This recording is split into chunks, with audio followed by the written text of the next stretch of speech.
Hey guys, welcome to Cricket Fanatics Magazine. I'm your host Khalid Mohidin, and today it's Legends with Ravi. Now we always have a co-host with us, and that is obviously Ravi.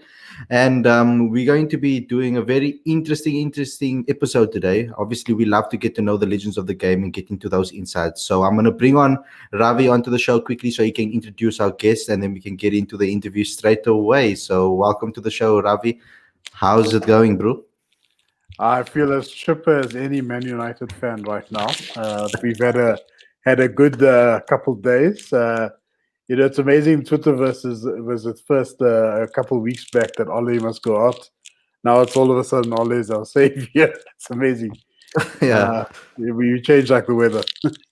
Yeah, it's quite incredible how people change and how quickly those things change. I mean, it was a tactical masterclass from him last night, and nobody will give him credit. First, they were talking about how no, they don't know. There's no patterns of play, and he doesn't understand football. He's a PE teacher, and then he does that against Neymar, Mbappe, and Angel Di Maria, and then you're like, wow. But this is a cricket show, so Right. so let's get into it. But before we get started, everybody out there, just remember to subscribe and click that notification bell for all future videos. You know that we need to get those subscriber lists up. We are growing quite quickly at the moment, so that is really great. And obviously, don't forget to like this video, comment it, and share it with all your friends and family so we can get this message out there. So, Ravi, introduce our guest for the show today. Absolutely. So I'm a big fan of good old Nic Pothas. I watched him quite a bit in his domestic years when he was playing for the Lions. That time they were known as the Strikers. And funnily enough, he's yet another King Edward boy that will be on our show. So much like good old Stephen Cook and Neil Mackenzie. Well, Neil was not on our show, but he was a King Edward boy as well. He joins the likes of Graham Smith as well, in which they had illustrious careers in the game of cricket. And now Nick has had a fantastic career as a coach as well, and he's growing from strength to strength. A wicket-keeper batsman. I saw him play quite a bit of SAA cricket when SAA cricket was quite cool, and you actually played against decent competition.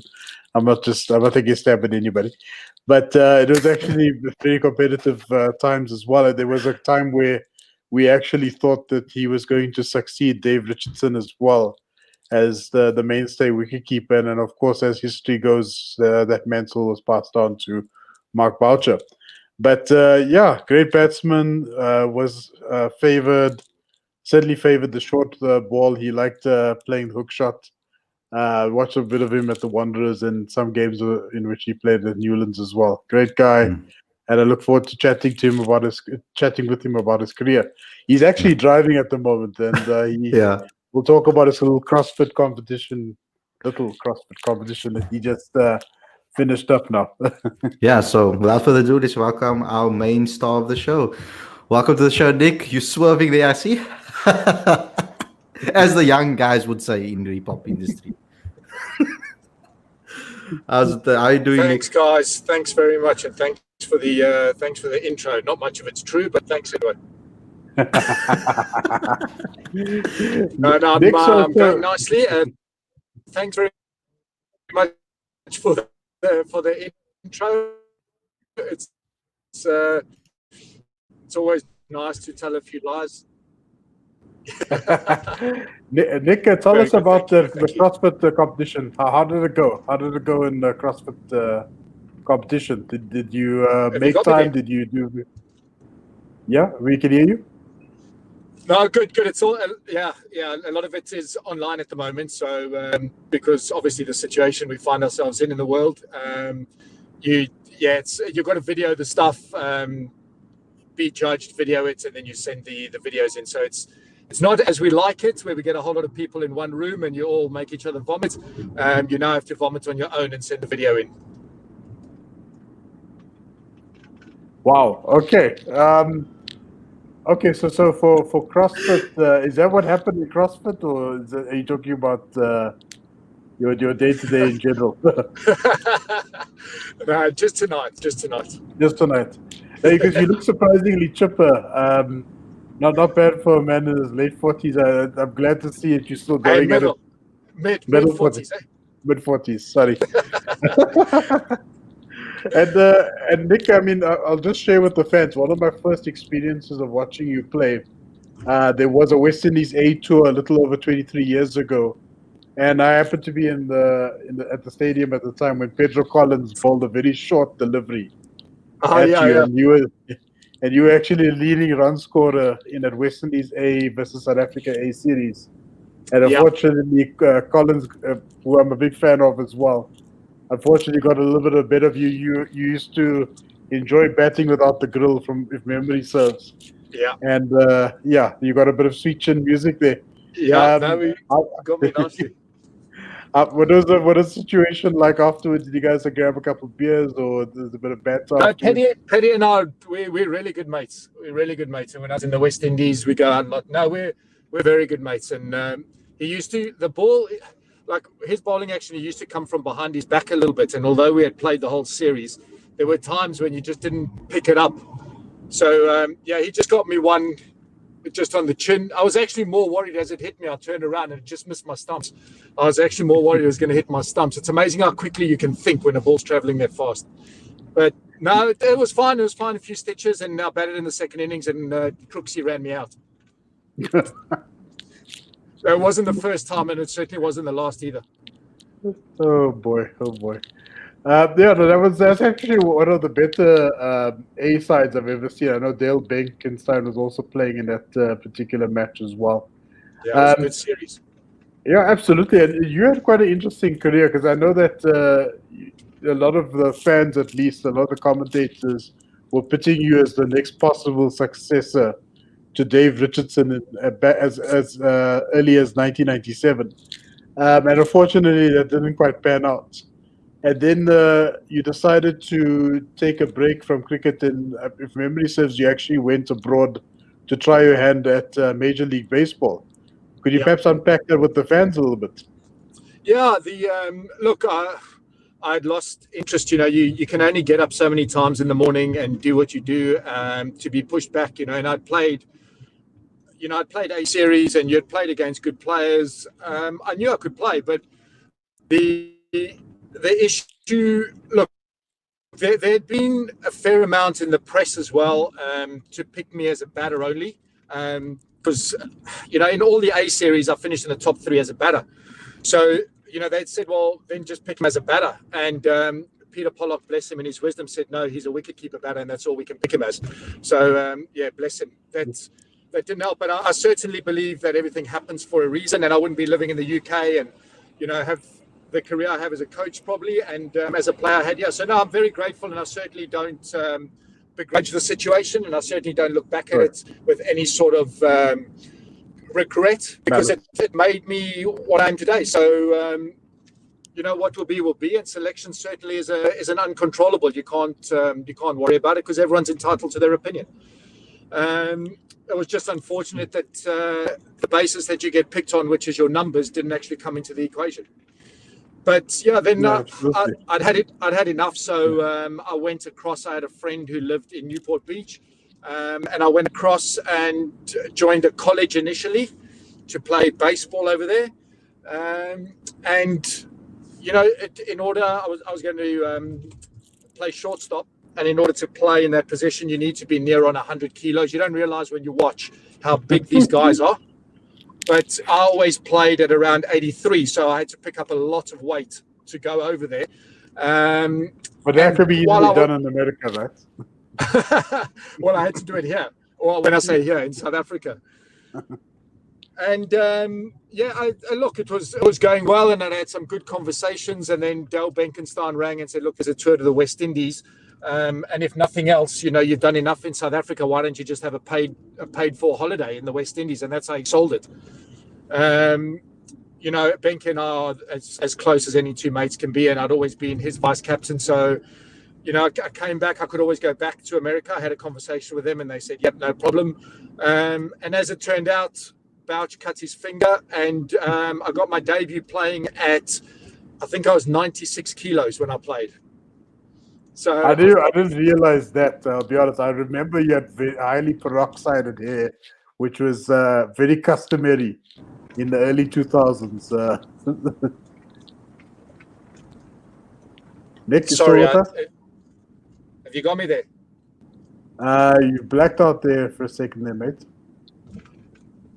Sorry, have you got me, guys? Yeah, we can hear you fine, but we just can't see you. Hello? Are you in the tunnel? We Hello? can't seem to see you, Nick.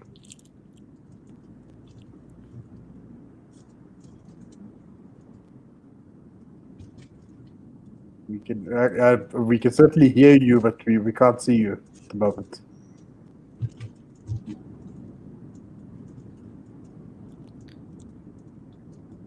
Okay, so what we'll do is we'll wait for him to sort it out, and then we can just continue the conversation, Yeah, Ravi. I think absolutely. that's the best thing we can do. No, 100%. Yeah. So what Nick was referring to is aligned to the title of the show, which was Biltong-gate.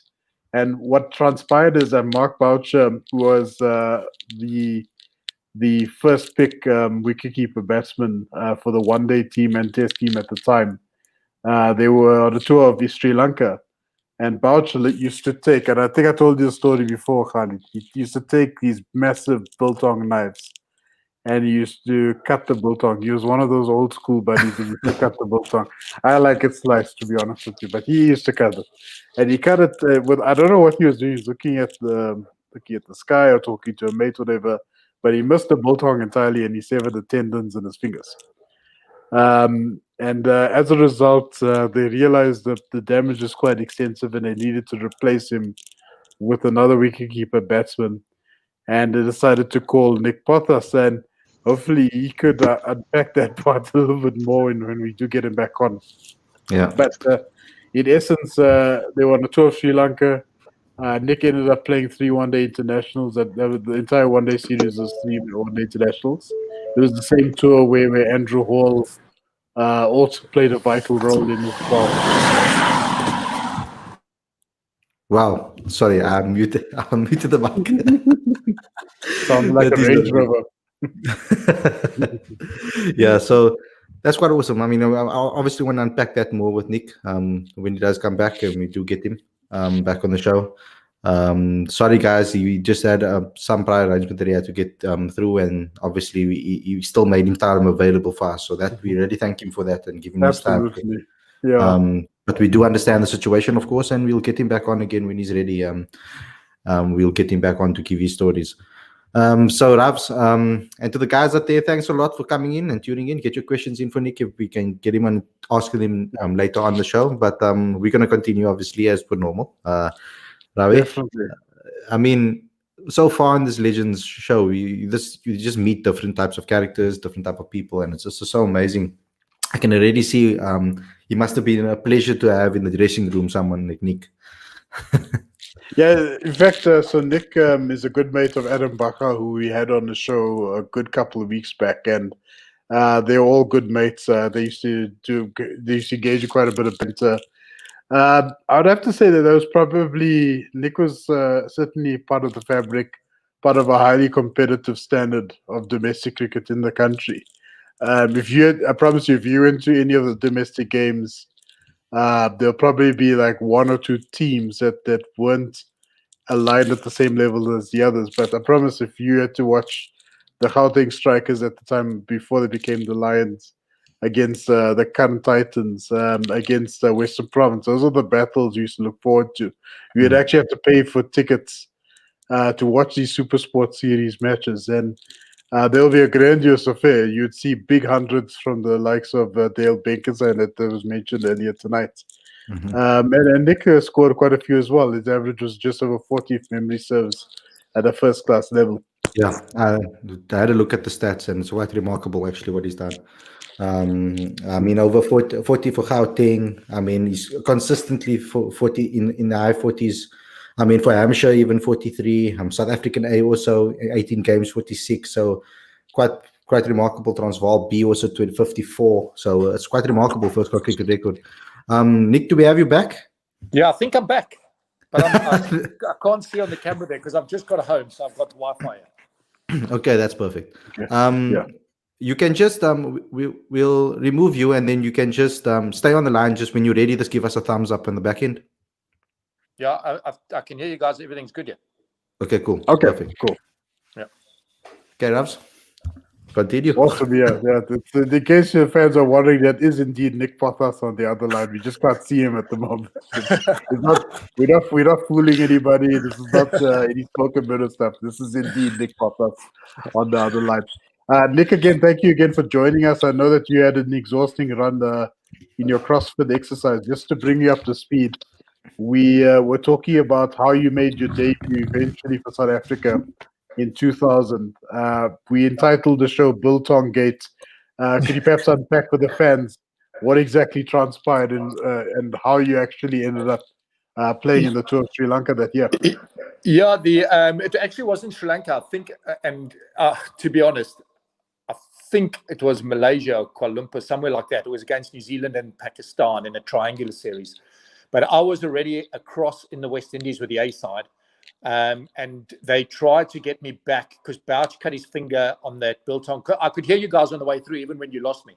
But he cut his finger with that biltong slicer. And they tried to get me from the West Indies across to, from Barbados across to Australia, because it was for that one dayer that they played under the roof. And Andrew Hall actually kept bowled and batted in that game. Yes, I now remember. Yes. So they couldn't get me across there because time wouldn't allow. So I went straight to, as I say, I can't even remember where it was. It just shows you how it's entrenched in my memory, or maybe it's just my age. But it is 20 years ago. It is 20 years ago. It's a long Can you believe time. it? But anyway, I got across there, and after my first game, I remember Mike Hazeman actually interviewing me. And I said it took me 28 hours, and he went, "Oh, but there's only 24 hours in a day." I said, "Yeah, there's also time zones around the world." And from there, I don't think I got another interview with Hazy for a while. But yeah, look, you grow up as a kid wanting to play for South Africa, and you know, when the time actually came for me, I suppose my only regret really, I said I had no regrets, but my only regret really was it was a bit of a damp squib. It wasn't like what I wanted, because I'd got there on default. You know, a guy cut his finger, so I went across. I actually played the game in Zulu's trousers and Graham Ford's shirt. I didn't even have clothes. So they didn't even get me clothes for the game. I think I eventually got clothes in about the third game. So yeah, it was, I mean, it's great. You know, you got a cap and you got a blazer. You know, it's great. But is that a King Edward thing? Is that a King Edward school tradition to wear other people's clothes and bat in Australia? Probably. Well, no, listen, don't put Mackenzie, as bad as I am, don't put Mackenzie in my bracket, or don't put me in his bracket, because I don't think he's from this planet. We'll ask you about some of the traditions there. Yeah. We'll ask you about Macca's just now. Yeah. But the guy I was referring to was obviously Biff. Biff had to, I think he decided to bat with a broken hand, and unfortunately, his kit was already sent back to South Africa, and he ended up wearing, I think it was Jacques Callis' shirt that already had a cheeseburger stain on it, if memory serves. And then, of course, Biff wouldn't have minded that, because his stuff would have probably had a cheeseburger stain on as well. So. Well played. And tell us about your coaching situation at the moment. You've had quite a significant pedigree in international cricket as far as coaching goes, with a stint with Sri Lanka as well as the West Indies. Could you perhaps unpack that for the fans as well, what those experiences were like? Yeah, I mean, I'm eternally grateful to Graham Ford for a lot of things. You know, during my career when I was playing, you know, I played under 40, played against 40, but 40 is certainly a mentor to me. He's probably the exact opposite of me, which is why you know, I learned so much from him. You know, he sort of levels me out, because he's that professor, that mentor that sits in the background, very quiet. You know, he just does everything so efficiently and so well, but just very understated, you know, and knowledgeable beyond, I mean, you can't comprehend, beyond comprehension, how knowledgeable he is on the game, but on people as well. So I was at Leicester at the time, running the academy, and he asked me if I'd come across and be fielding coach for him in Sri Lanka. And, you know, to work under him and to learn from him, you know, is definitely not an opportunity I would have ever passed up, you know. So I went across there. You know, Sri Lanka being Sri Lanka, you know, it's a very, very steep learning curve, but fantastic, like so much fun, amazing people. But unfortunately, for 40, they sort of did a bit of a dirty on him. And he chose not to come back after the Champions Trophy, which was here in the UK. And I was made interim head coach at that point because I'd been around, I knew the players, and learning from 40. The one thing that I've learned from him in the past is, it doesn't matter what you say to players. They won't remember what you tell them. They'll always remember how you make them feel. And it's certainly one of the pillars of my coaching career is to make people feel special. It's whether they've made mistakes or whether they've done something really well, but always to acknowledge and to make people feel important, because I think it's just a basic human need. So yeah, I took on the mantle there for a while. We were then, I had a really nice coaching staff under me. I was able to pick them, and the players that I took with me to Dubai. We were the first team to beat Pakistan in the United Arab Emirates, which was fantastic. And then, as per usual, the same that happened to 40 happened to me, because that's what you expect. When you sign a contract across there, you sign your get out clause before you sign your get in clause. Sure. So I left there, came back, and within 2 weeks, Stuart Law, once again, another man I'm indebted to, he rang and said, "You're free at the moment. I need you." I was like, "I've just got back after traveling for 3 years in Sri Lanka. I've got a family," and he just agreed that I could go on a tour by tour basis rather than actually go and live across there. So yeah, same happened to Stu. After India series, he took up a role here at Middlesex to be back with his family and for the stability of it. And I took over again as interim head coach for a period. And then the same thing happened over there. And you just make peace with it. You make peace with it because there's always cogs whirring in the background. So you make peace with it, and at the end of the day, what you want to do is whenever you leave, you always want to know that you've left the environment in a good place or you've made players better. And that's it, because you can't fight administrators. I'm not telling you guys anything. That's right. I'm not telling anything you don't know in South Africa. Well, not even South Africa. I mean, Afghanistan also had a bit of a raw deal, gave a raw deal to Phil Simmons as well, as we know. Yeah. Well. I mean, it's a common thing everywhere. Yeah, everywhere. Except for the big three. and you accept that, you accept that as a coach. When you go in, you certainly, what you want to do is make players better. You always want to leave a place having made good friends, created good relationships, made people better, because you've got a sell by date. Yes. And then you move on. And now I'm very, very fortunate to be at Middlesex. It's an amazing club. To call Lords your home is something I never thought I'd ever do. But, it's fantastic. And it's close to home, which is Southampton. So, happy place. And so I'm just curious about Lord's dynamic, because I went to Lord's for the first time 8 years ago, and I had the pleasure of watching South Africa beat England on that very same test as well. What is the experience like at Lord's, outside of an actual test match? I mean, do you bump into Kumara, because I believe he's a senior exec at the MCC at the moment? Sanger finished that role, and I think it's now with Claire Connor, I think she's the first ever MCC president. I don't know whether that bastion got passed on. I'm sure I saw somewhere that it did. But Sanger would come in for a few bits here and there, but he wasn't around certainly all the time. Lords is an amazing place because, there's a lot that goes on there. There's obviously tours all the time. So there's always people around you, slap bang in the middle of London. Even in a T20, you have 30,000 people watching, of which probably 5% support Middlesex. The rest are made up of tourists or Londoners just having, a night out. It's entertainment. So you don't often play in front of like your home fans, but you do play in front of your home fans, but it's a very small minority of the crowd, but the atmosphere is amazing. At T20, on a summer's evening, packed Lords it's amazing. But what is a 4-day match like there? I mean, is it quite packed as well, or Lords is it also different? Lords, you get people. You do get people because there's the suites, so businesses use it for meetings, and then they watch a bit of cricket, and entertain clients. Very much like the Wanderers used to be in the past. The fullest the boxes were ever at the Wanderers was Friday afternoon. All the people checked out at lunchtime on a Friday and went and drank free beer and ate free food on the company. But the boxes were never full on the Sounds like a weekend cheat. because everyone wasn't working. It was just a way of getting out of work on a Friday afternoon. So I think they still try to do that now. I think nowadays they try to do that, but it's like literally like 2 or 3 dudes that are walking into the one.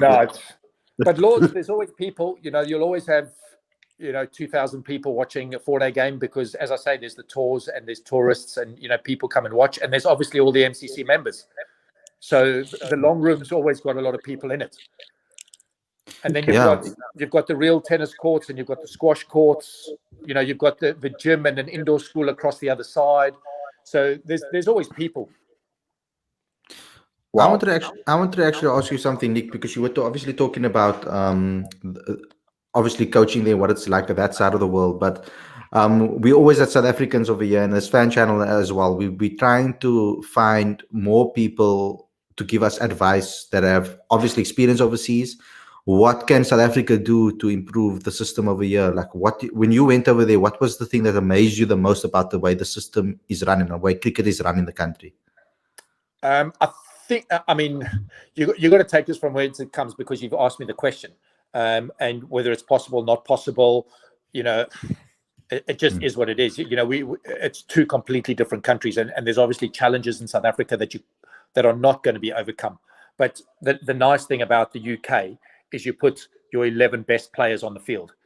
So every county is playing with their 11 best players that they have at that point in time, barring injuries, whatever the case may be.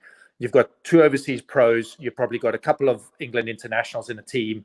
You might have some under 19s, but your top teams are very, very strong teams. And if England aren't playing, some of the teams it's like a test match.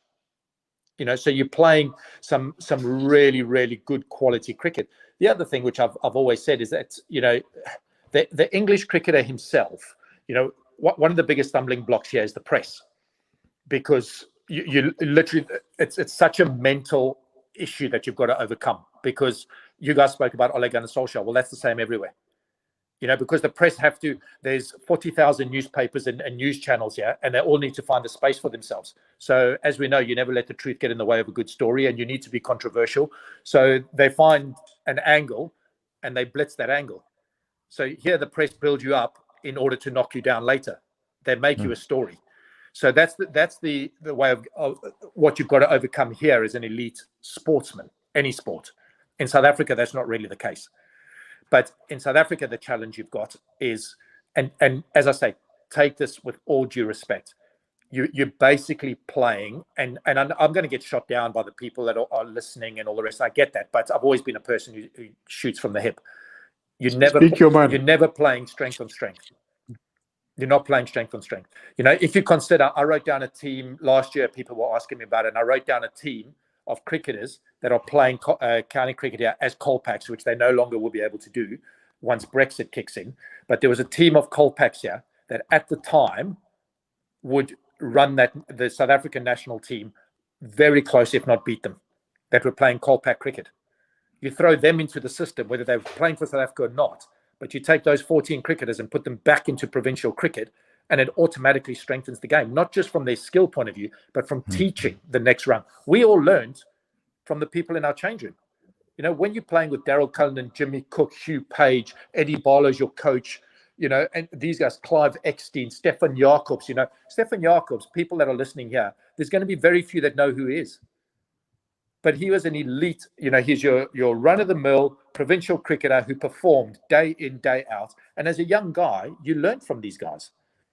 Now, I'm not sure there's many people that can teach the next rung anything within those provincial change rooms. And if you haven't got information, you don't have knowledge, it doesn't matter what skill you got, because you need to be able to apply.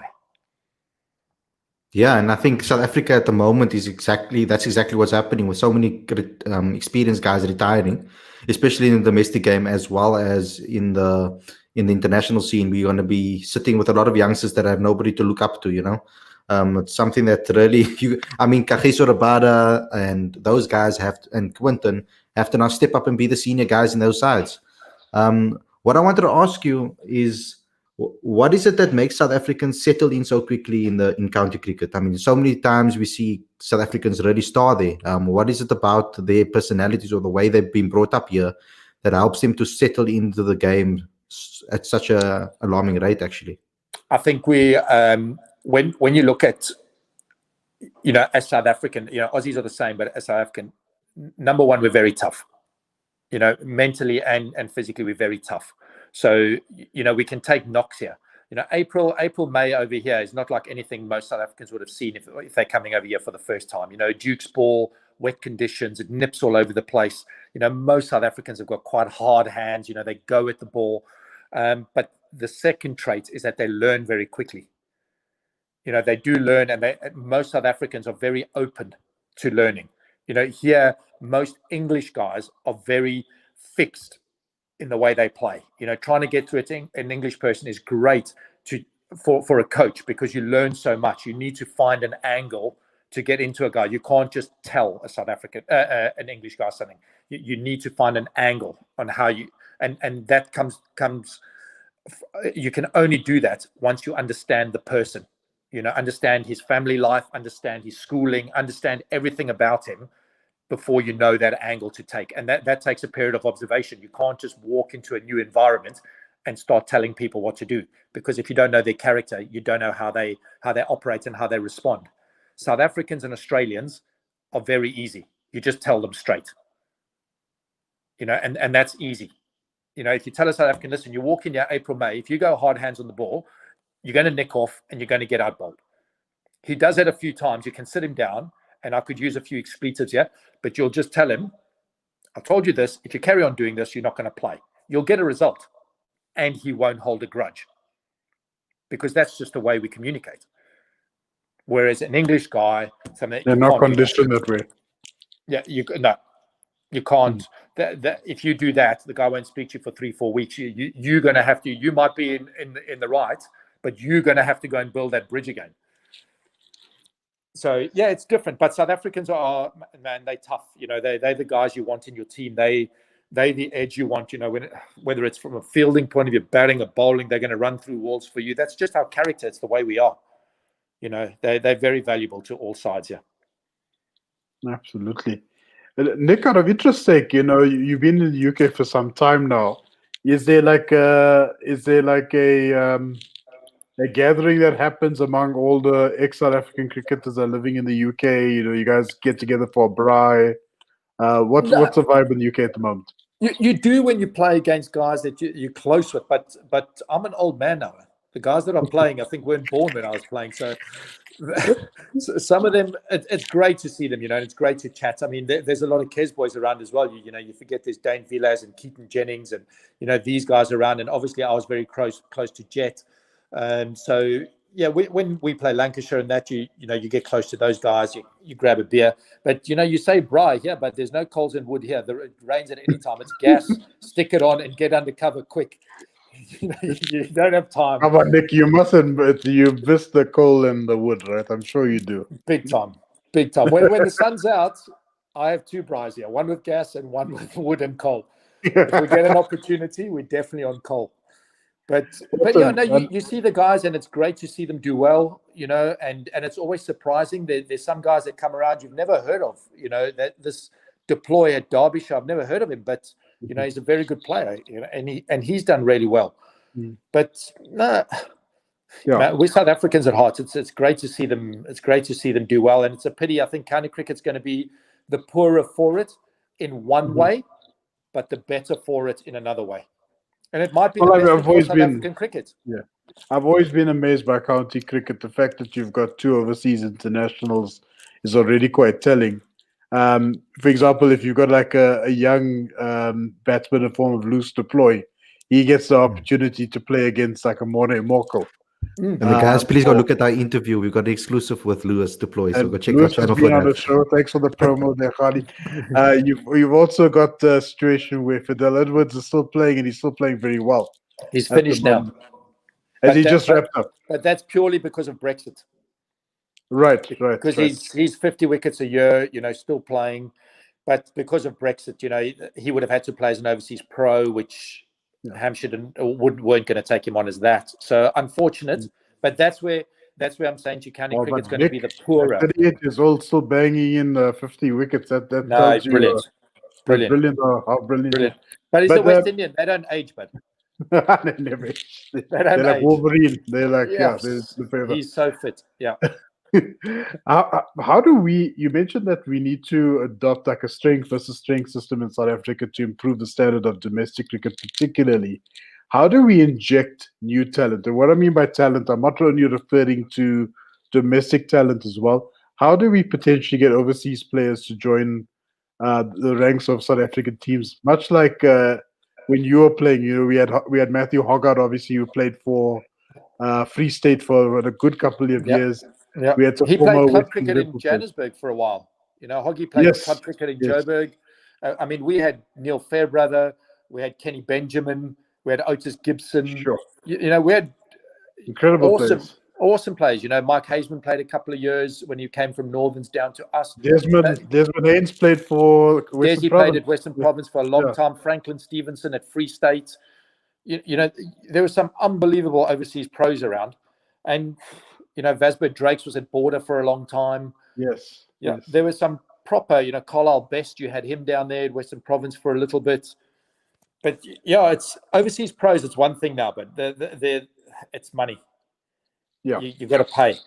If you don't pay, and unfortunately, I'm not sure that Cricket South Africa is in a position to be, or provinces are in a position to be paying foreign currency to the level that these guys would be expecting, unfortunately. So, the next best thing is probably to be picking up guys, especially now with IPLs. If someone's at the IPL and making money at the IPL and T20 tournaments around the world, why would you want to come and play 6 months in the hot sun for whatever you're going to be paid? And it's probably going to be half what you get paid for 3 weeks in a T20 tournament. I will even go as further to say it's probably more devastating than that. I was being diplomatic. Yeah. No, but it's true. I mean, I think there are a lot of proudly South African fans here that don't want to see our players go away. But unfortunately, that's the circumstances. That's the hand that they've been dealt, and they need to look after themselves at the end of the day. You've got a limited lifespan in the professional sports, and you ultimately need to look out for number one. It sounds harsh, but but it's not, because I would challenge anyone. Why, if a sportsman leaves the country to go and further himself and look after his family, he gets lambasted for that.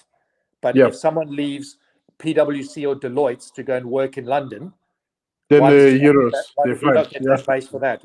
How's that different? No, exactly. Nobody says anything. I know a career's mate a of mine. career. You mentioned Keaton Jennings. I know a mate of mine was like, "Oh, he's a traitor," and I was like, "You know what? You saw an opportunity, you went for it. Let's see what he does with it, and we only can wish him well." So you tell me whether Keaton Jennings would have ever played international cricket in South Africa? It's hard to say. I don't know. I mean, with the current standard, possibly not. No chance. To be honest with you, but then again, with the top six, the way they're performing right now, anyone can play. But it's harsh to say, but and a sporting career is short. It's short, and what people don't understand as well is that when you've got a family, unfortunately, like South Africa is the most beautiful place in the world, but I wouldn't want my kids to grow up in Johannesburg. At the moment, I wouldn't want my kid. My son runs around here freely all over the place. We do whatever we want. We've got Europe 1 hour away if I want to go, and I've got America 4 hours away the other way. From an education and a life skills point of view, for my son, what more would you want? When South Africa, unfortunately, you have to earn rands. There's a crime issue. You don't have that freedom. And if you want to travel abroad, it costs an arm and a leg for you to go abroad. And it's not just for a holiday, but just to expand the knowledge and the experience for your children. So absolutely. You have to do what's right for the family. Yeah, there's more to it than just playing sports. Sport, unfortunately, has a very short lifespan, and it pays really well. So you've got to make the most of it for the time that you can play.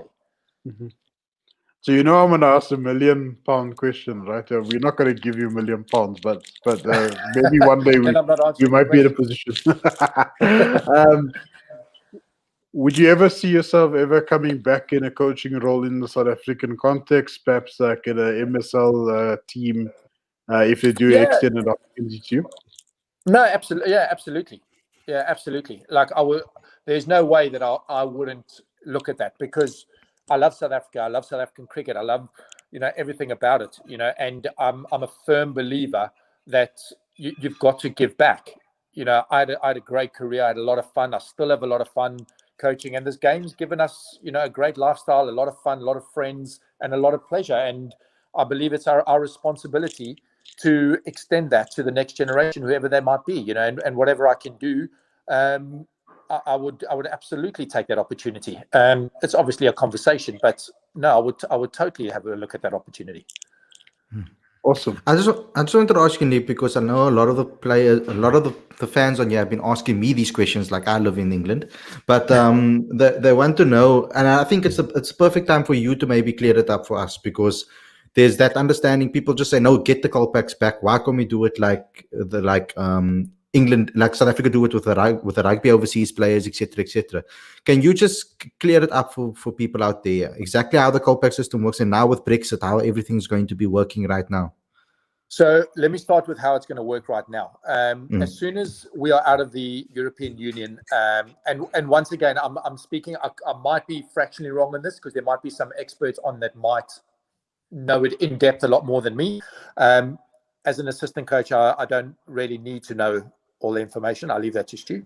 But Colpack was obviously a ruling pass on I think it was an Hungarian water polo player. There was a restraint of trade because we were all in Europe, so you can't stop people working in Europe. If you had a trade agreement with the UK.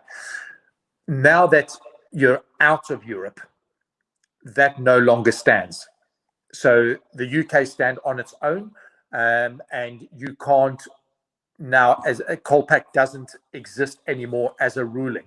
So what happens now is that the ECB have changed the rule to say there's no longer Colpacks, but you can now have 2 overseas players per team. There are financial penalties, or there were financial penalties before, where if you play too many Colpacks in your team, then you'd get smacked in the pocket. So there was that balancing act for some counties as to whether you wanted to win games and lose money. So someone like Surrey, who are the Chelsea, Man City of the cricketing world in the UK, they didn't care. Like, we'll play Alex Stewart's country. Yeah, and he's an absolute legend of a man. I love him to bits. He's more South African than he is English. So yeah, Stu is a champion. But they don't worry about cash. So they can play as many Colpacks as they want, and if the ECB hit them in the pocket, it doesn't really matter. They can do that. Whereas a Leicester can't do that. As much as the Colpacks and guys have been brilliant for them in the past in helping them out, because really they're not very strong as a county, because it all comes down to money. But they've got to balance it really well, because they can't afford to throw money away. But yeah, that Colpack situation now, I would think, and if I was Biff, and I haven't been following, I'm sure he's still director of cricket, isn't he? Yeah.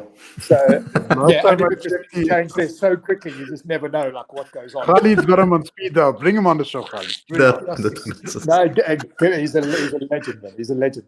And if he was allowed, if Bouch, him, and then were just allowed to do what they do best, we'd be back up and running in no time.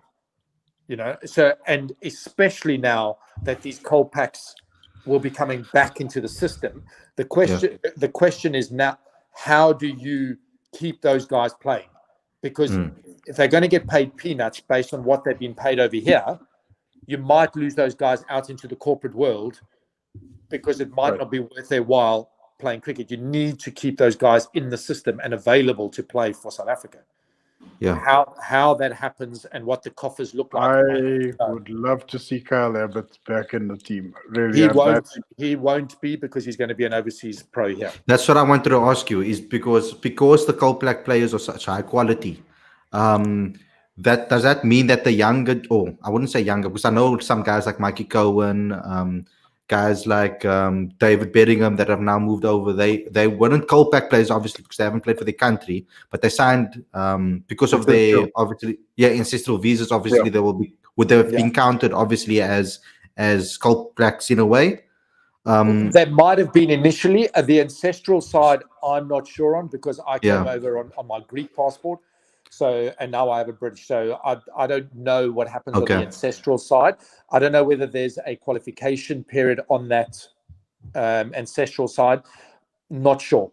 But if they were coming in on the angle of Kolpak, then they're going to be struggling.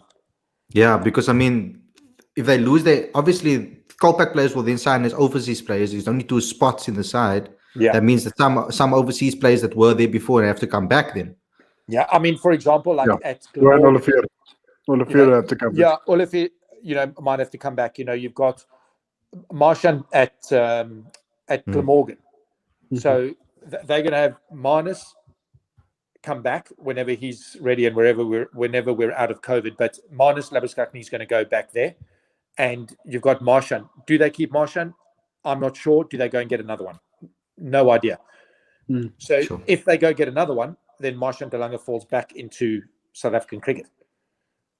So this could actually be good for South African cricket, actually. Yeah, very much so. But it's there's our injection of talent you're looking for. It's only good for South African cricket if these guys get remunerated properly, and if people don't hold a grudge and actually look at it as professionals and say these guys left from a professional, but they made a professional decision, and for their families, and now they're back. If people are going to hold grudges on them, well, you're at square one again. We're going nowhere.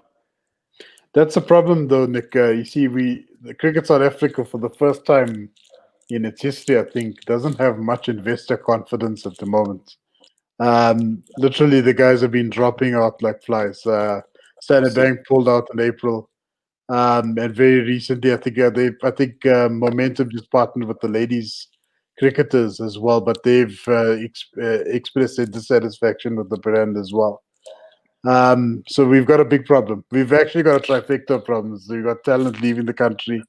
We've got governance issues, and on top of it all, and this is the big one, the financial side of things aren't really working out for us. Yeah, that's the big one.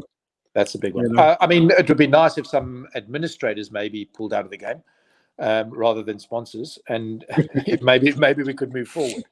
Yeah. That's why this tour, England's tour to South Africa, is so important, because there's so much money to be made now. Because very much so. Yeah.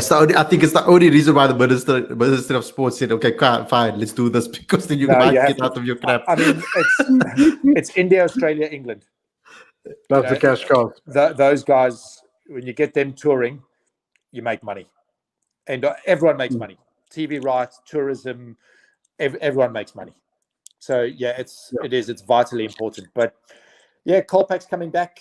I think if it's handled right, and I'm sure Biff will get it sorted. If he can get the people above him to actually listen, then it could be a very good thing for South African cricket. Yeah, he's spoken out about it, actually. We did ask him in the press conferences, etc., about that, and he did say that if the opportunity arises, they will want them back in the system. They especially in the domestic game, they will strengthen it phenomenally, especially this season when we have so many young captains going around. Like Zubair Hamza is a young captain. We've got Marcus Ackerman is a young captain as well. So Vandile Makwetu, as well as the Knights, he's also a young captain. So we have a lot of young people leading the sides. So that experience is so vital because there's a lot of experience that is retired now as well from the game. Yeah, no, very much so. One more question from my side, Nick, and I'm sure No rush. I don't know if you picked up, but Khalid's wearing a Man United shirt. And I have a sneaky suspicion that you're on the Mersey side of things. No, who do you support, sir? No, I'm a United supporter. And I have to be a Southampton supporter because living here, my son is football mad. But I'm a United supporter, so I was very happy the way the show opened. Right. And I do feel very sorry for Ole, but what I wanted to say at the beginning, like if we had got into that conversation, the one thing the fans and the people on the outside don't get is they watch a game of sport. They watch it unfold on a TV screen. What they don't see is what happens behind the scenes. We don't know what Ole's given. We don't know. I mean, we know the Glazers are interested in their share price. So as a coach, when that share price keeps going up and they're happy and they don't feel they need to spend any money, that's the way it's going to be. The coach just has to do what he does. In English football, as we all know, the game's run by the fans. You've got to keep them on side. No, you have to. If the fans start moaning, all they want is change. And the easiest guy to change is the coach. Manager. And that's why these guys, but they just on a hamster wheel. They move from one job to the next, and they make more money by getting fired than they do when they're actually in a job. I think that's why Liverpool has experienced so much success recently. Well, when I say recently, not so much this season, but last year, absolutely. Because they have a director of football, somebody who actually manages in football and not in business terms. And that's what we have at Man United at the moment. Yeah. But that's a conversation for another day. I don't think so. We're right here. We're talking about it. Let's just get a little bit into that. I'm enjoying this because I mean, I'm very much involved with what's going on with Manchester United. I mean, my first actual magazine that I had was actually United Fanatics magazine, so that was my first venture. So I'm a massive Man United fan for not for a long time. Obviously, I haven't been a long time on this earth, so I can't really say for a long time. But I mean, obviously, when I started supporting, it was glory days. So. Yeah. For me, I didn't go through that struggle. Like my father would have went through that struggle, where United weren't winning. And then obviously now when I was born, obviously we were winning stuff already and we were obviously on top of the world. So I think fans are so impatient in this modern day of football that they will look for anything to back up their story and whatever will suit them. Like I saw around on social media, I think you would have seen it too. People calling Oli a PE teacher and that he has no tactics and no patterns of play. And then we go and score goals like we have been scoring. And then they don't back that up and say, okay, look, you give Oli the credit for the tactician that he was last night against PSG. I mean, to quiet Neymar, Di Maria, and Mbappe like that. Yeah. It was, I mean, phenomenal tactics. The way he set up the team just to compose everything and then bring on the subs to make a massive change when they made their changes that they made. You can't keep on changing the manager.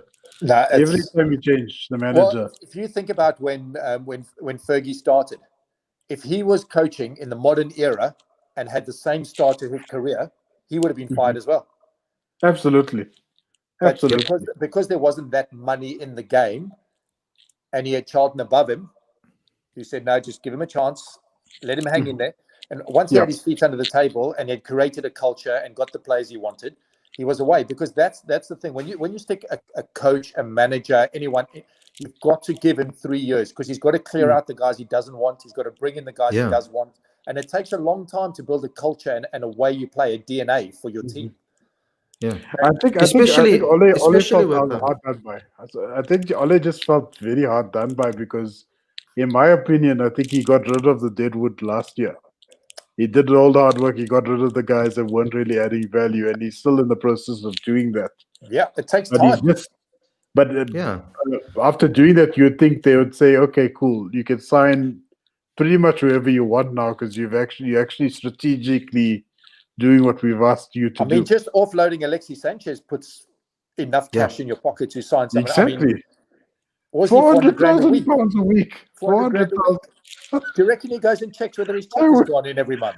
I wish I'd just do nothing, like sit on the bench, watch a football game, have a corner tasty.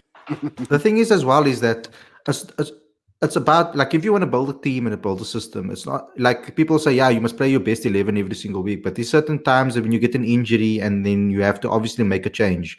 And you want something where it is kind of a direct change into the team, a clean change into the team.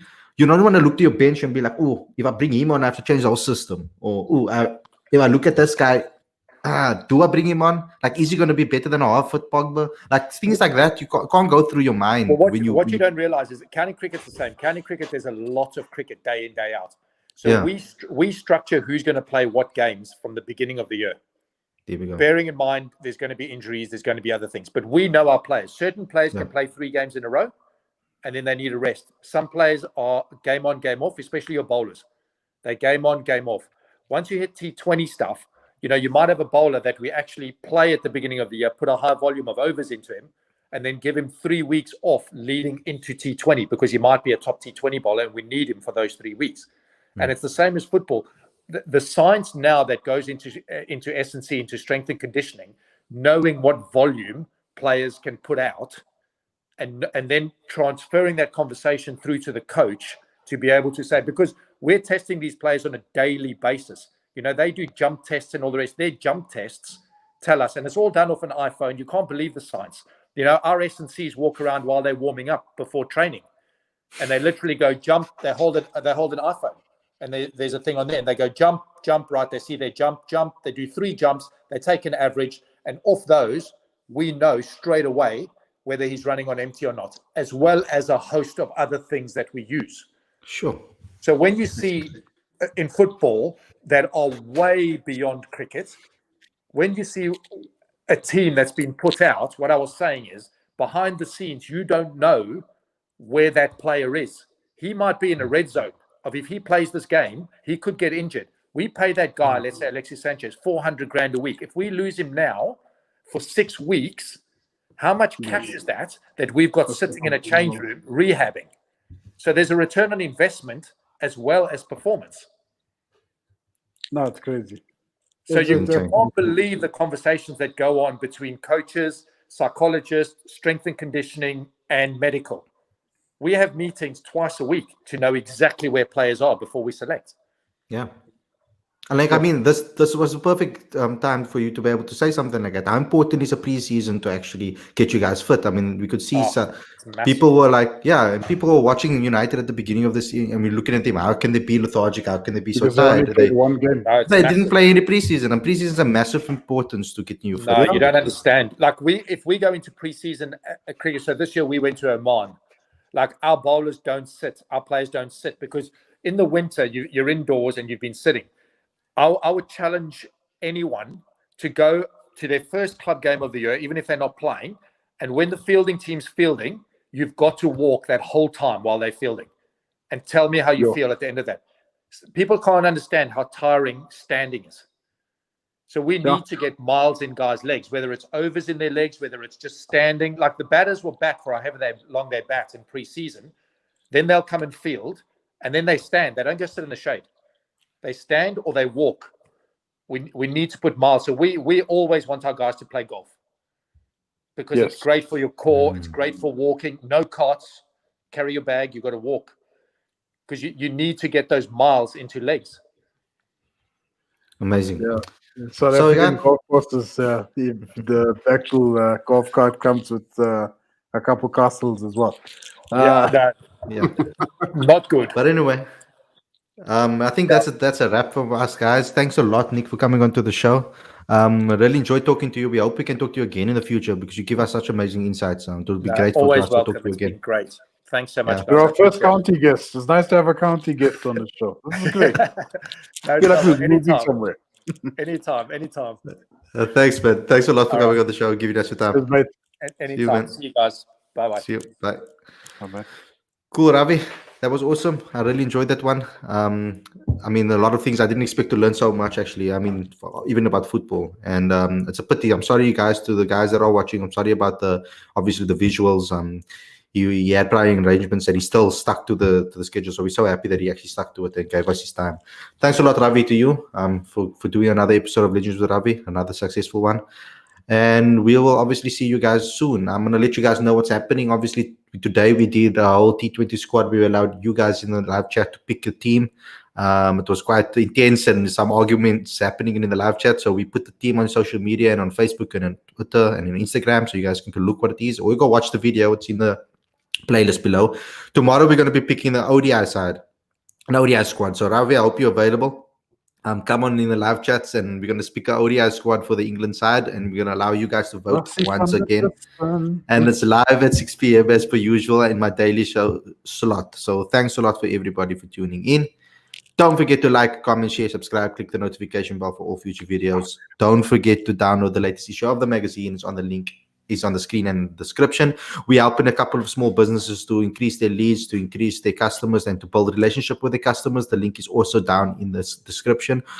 You can go have a look at that too. Thanks a lot for watching, guys, and we'll see you guys very, very soon. Take care.